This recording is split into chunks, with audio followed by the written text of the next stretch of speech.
Shut up and sit down. तो चलिए आइए अब हम लोग पढ़ते हैं 16.2 Anglo French struggle in south India. दक्षिण भारत में एंग्लो फ्रांसीसी संघर्ष। By the beginning of the 18th century, only two European trading companies of the British and the French were left in India, competing for the Indian resources. 18वीं शताब्दी के प्रारंभ में सिर्फ दो ही यूरोपीय व्यापारिक कंपनियां भारत में थीं।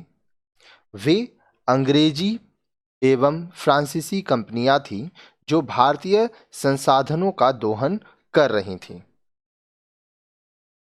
The Anglo-French rivalry, taking the form of three kinetic wars, constituted landmarks in the history of British conquest of South India in the 18th century.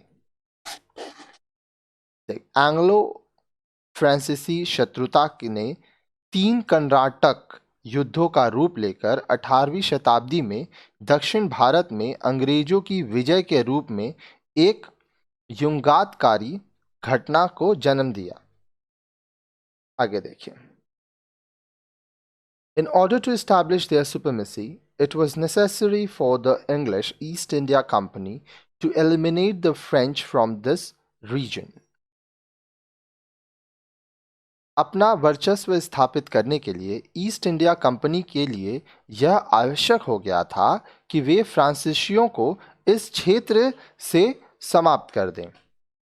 As a result of 7 years' war, 1756 to 1763, in Europe, the French and English settlements in India also became involved in open hostilities.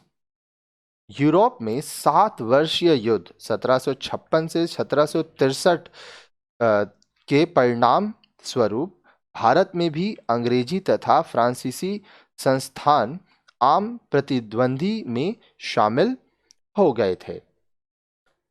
In the Third Carnatic War, the British East India Company defeated the French forces at the Battle of Wandiwash, ending almost a century of conflict over supremacy in India. Wandiwash के मैदान में तीसरे कर्नाटक युद्ध में फ्रांसीसियों को पराजित कर अंग्रेजों ने एक शताब्दी पुराने संघर्ष पर विराम लगा दिया। This battle gave the British Trading Company a far superior position in India compared to that the other Europeans. इस विजय ने अंग्रेजी व्यापारिक कंपनी को अन्य यूरोपीय व्यापारिक कंपनियों के मुकाबले कहीं ऊंची स्थिति प्रदान की।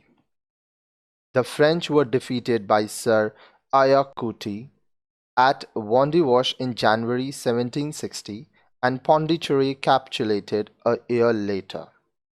Sir Ayacuti द्वारा वांडीवॉश के युद्ध में 1760 के जनवरी में फ्रांसीसियों का दमन किया गया था, हराया गया था तथा पौंडीचेरी को अगले वर्ष अंग्रेजी राज्य का हिस्सा बनाया गया था। The work of Dupleix and Bussy in the south was thus destroyed in 1760 to 1761. The French possessions in India were, however, restored by the Treaty of Paris 1763. आगे देखिए। दक्षिण में डुप्लिकस तथा बसी के द्वारा किए गए कार्य 1760 से 1761 में नष्ट हो गए। भारत में फ्रांसीसी संपत्ति पेरिस की संधि 1763 द्वारा पुनः लौटा दी गई।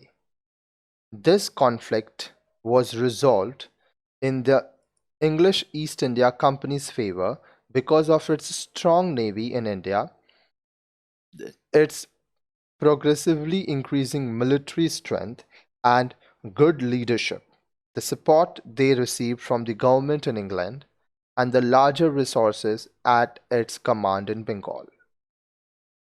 इस झगड़े को लंदन में सुलझाकर ईस्ट इंडिया कंपनी के पक्ष में निर्णय दिया गया, क्योंकि भारत में उनके पास थी शक्तिशाली नौसेना, प्रगतिशील सैन्य शक्ति तथा उत्कृष्ट नेतृत्व। इंग्लैंड की सरकार द्वारा मिलने वाला सहयोग तथा बंगाल में नियंत्रण के फलस्वरूप मिले संसाधन। Apart of the fallout of the events in the Carnatic cycle of wars, that the weakness of the Indian regional powers, in particular their inability to make naval interventions and the ineffectiveness of large armies of some of their powers against smaller European forces, became manifest, and this had grave implications in the political history of the rest of the 18th century. Karnataka के संघर्षों की घटनाओं का नतीजा यह हुआ कि भारतीय क्षेत्रीय शक्तियों की दुर्बलताएं, विशेषकर विशाल सेना के बावजूद छोटी यूरोपीय शक्तियों से निपटने में अक्षमता तथा नौसैनिक अभियान चलाने में असमर्थता स्पष्ट हो गई तथा 18वीं शताब्दी के शेष इतिहास पर उसने गंभीर प्रभाव डाला।